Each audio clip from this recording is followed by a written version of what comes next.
giving my microphone. Subscribe to my channel if you're not already subscribed.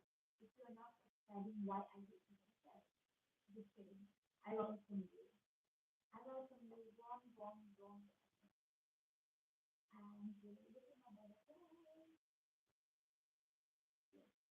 Over here, this is my mic. I'm gonna wear my mic. And then I'm going to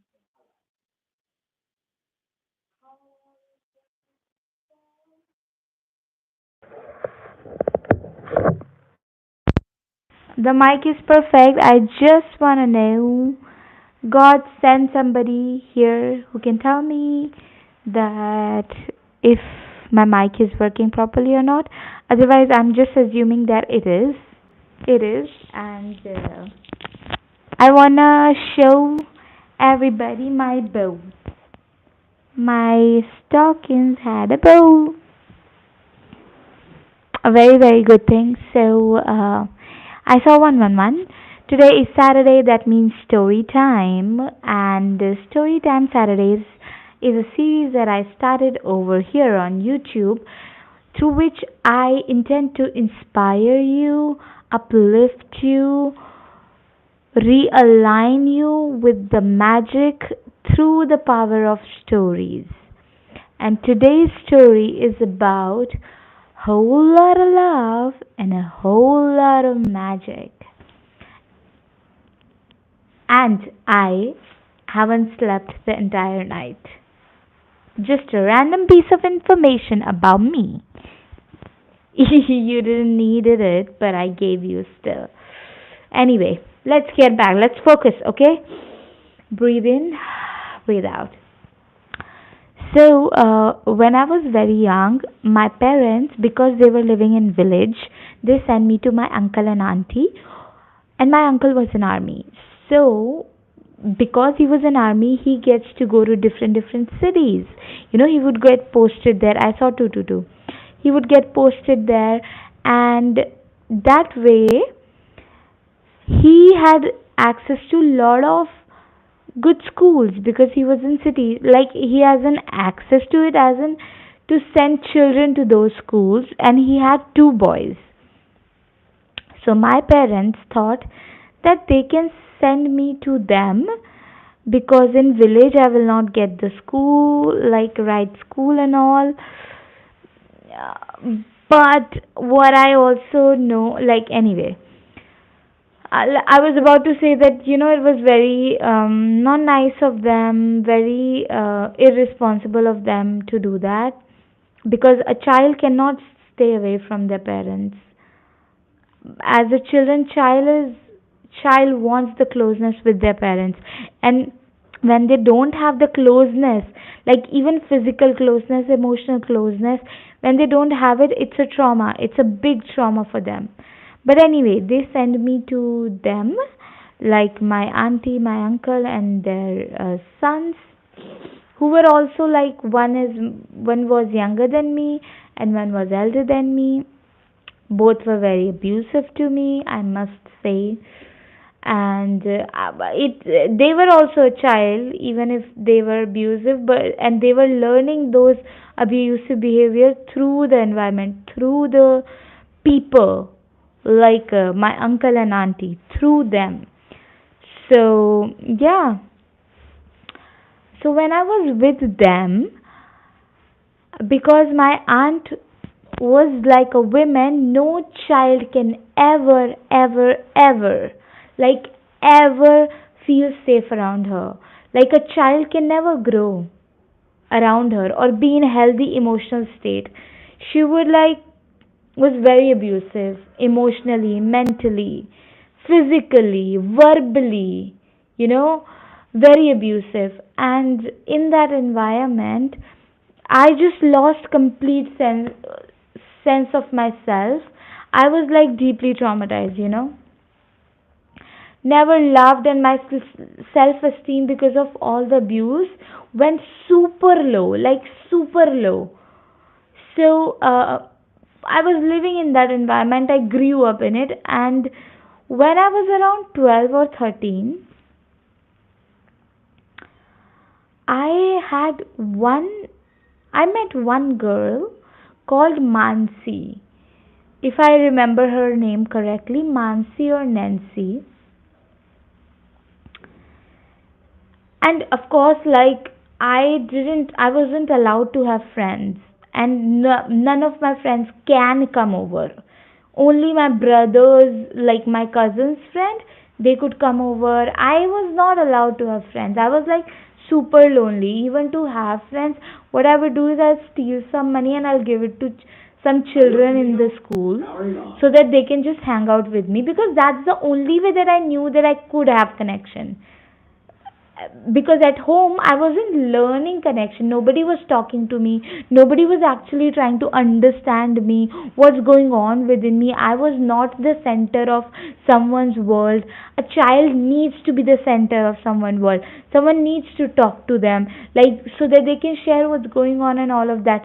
That was not happening with me. So I don't know how to talk to people. I don't know how to have connection. What even is that?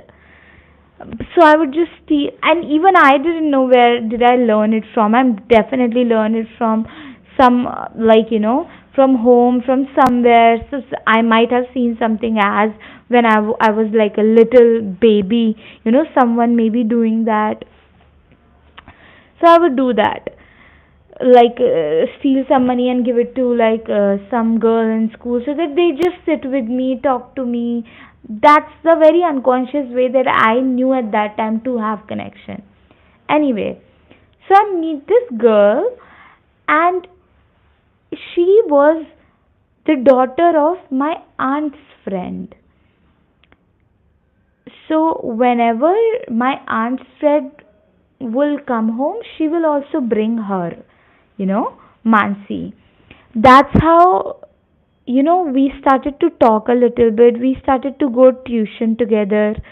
By the way, when I was with my uncle and auntie, I want to mention that I had everything that on the outer area may look like, oh my god, this is such a healthy house and healthy child. Like, I will have good clothes, I will have, you know um, I would go to school, I would go to tuition, so that nobody could doubt, like, what is happening inside the house, what kind of abuse.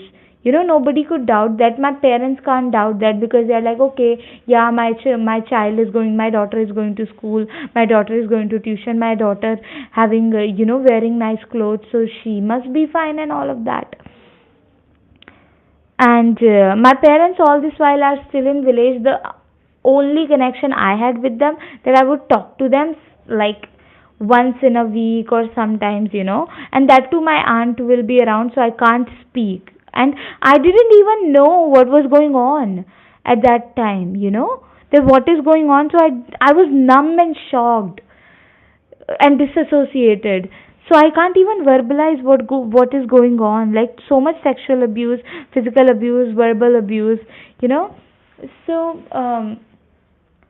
when this girl would come to my house with her mother, and that's how we started to know each other, and I would talk to her a little bit, whatever I could, because I didn't even know how to talk to people. I had no life skills. So one Sunday, we would go tuition together. So one Sunday we got to know that we don't have tuition. So she and her mother came to our house, and then my aunt told me that take your bag and go to terrace and study. And I just picked up my bag and I went, but I wanted to play, play, so do something, but I wasn't allowed to play, and I didn't even say that to her. So I just picked up my bag, as she said, and went to terrace and just started doing my things. And few, like, minutes later, Mansi also came back, the daughter of my aunt's friend. She came up, and I was not even looking at her, because at that time I was so full of shame. I would not even look at people. I just couldn't.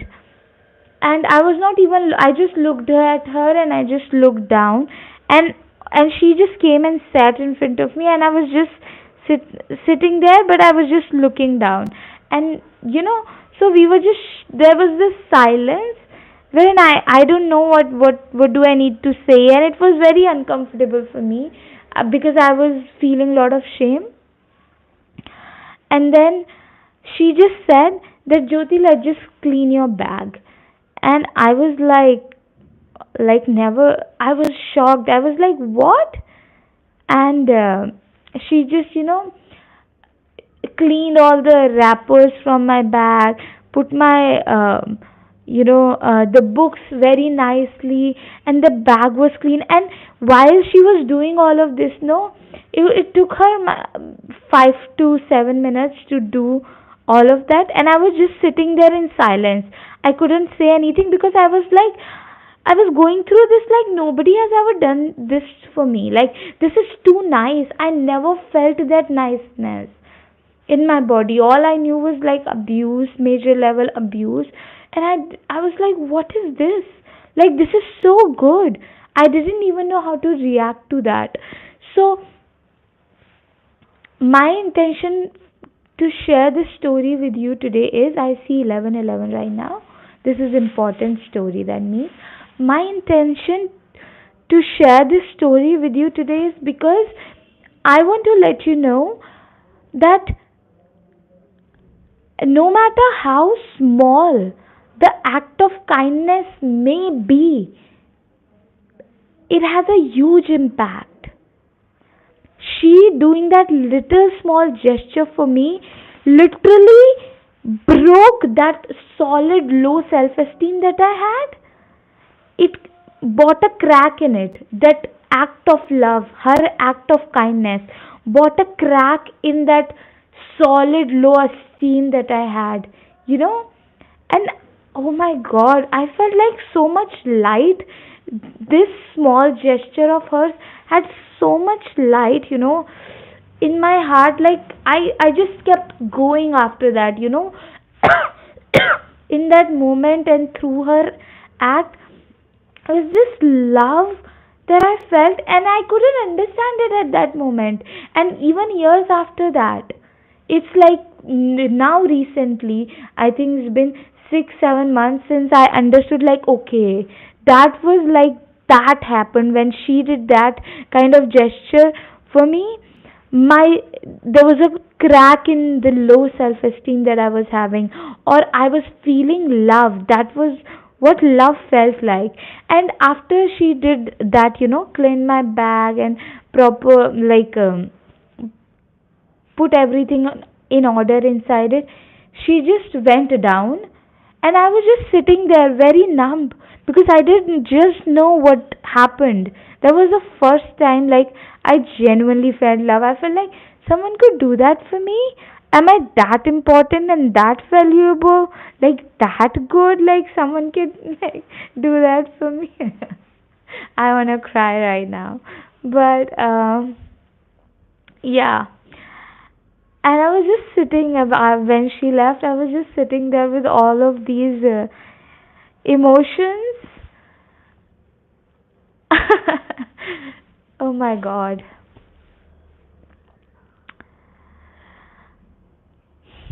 Yeah, so after she left, I was just sitting with all of these emotions, and now I can understand them. At that time, I didn't know. So, the intention behind this story was to inspire you and to let you know that any act of kindness, you may think it is small, but the impact of it is so large and so huge. Every single act of kindness that you have ever done, and you may think that, oh, it's just a very small act. It's not a small act for other person, and you don't even know how beautifully you may have impacted that person. What Mansi did for me was a very small act, but what, like, the effect and the impact it had on my heart was huge. Like, huge. I still feel that light, and it heals me. So keep doing those small acts of kindness and small acts of love, because they are big acts, they are huge and powerful acts. God bless Mansi. Like, God bless her. I never got to, like, after a few months, when, like, my uncle got posted somewhere, so I never could meet her. I don't know where she is, but if I hope it reaches this video reaches to her and she gets to know that her small act was such a huge thing, and she might not even know what's going on with me at that time, inside the house, what kind of how my aunt is treating me. But I really, really, I just, if you are watching this story, just in your heart, send love to Mansi because she is a wonderful woman, and I hope wherever she is, she is happy and she receives the love, the energetic love that I am sending her and that you are also sending her, because she deserves it. She fucking deserves it. I just love her so much. I wish I could reconnect with her and love on her. Like, love on her like my life depends on it, you know? Huh. Listen to this entire story again. Never stop doing these small acts of kindness, small acts of love. I love you. I'll see you in another story on Saturday. I also want to remind you that I have on Mondays, I have educational Mondays, and the video this Monday is coming up is about how um, during this time, like that, children are getting killed and abused, sexually abused, kidnapped, raped, and so many other bad things are happening for people in this world. What can you do, at this time, and what must happen? Because I need to make this video so that there people have right form of information, so that they don't keep watching news and keep disturbing themselves. So I had to really think a lot about making this video because it's a huge and very sensitive topic. But I know I'm ready. I know people are ready to hear this and take this information and go deep, do this deep work. So I would be